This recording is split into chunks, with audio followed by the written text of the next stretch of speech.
Bugungi Milliy sanoat zanjiri yarmarkasi doirasida universitetimiz transport sohasidagi katta yirik korxonalar bilan memorandumni imzoladi.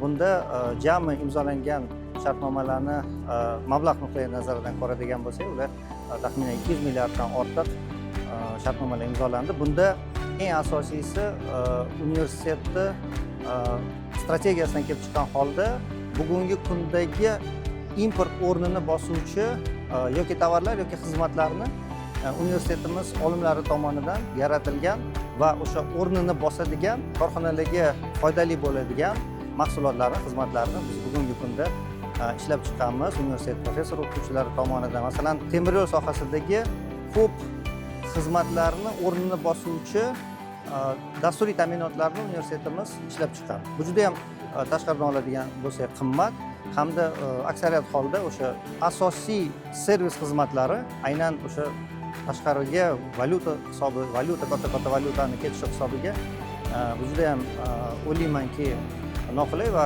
universitetimiz bugungi kunda bu dasturiy ta'minotlarni to'liq o'zi ishlab chiqdi va uni 4 karra, hatto 5 karra kamroq hozirgi kompaniyalarga ularni mablag'larni tejash maqsadida, bundan tashqari bu yo'nalishda ilmiy izlanishlarni mablag' ajratish nuqtai nazaridan biz bu tizimlarni ishlab chiqdik. Mana orqada ko'rib turishinglar mumkin. Bugungi stansiyalarni aynan boshqaruv tizimi milliy mahalliylashtirilgan dasturiy ta'minotlar asosida amalga oshirilyapti.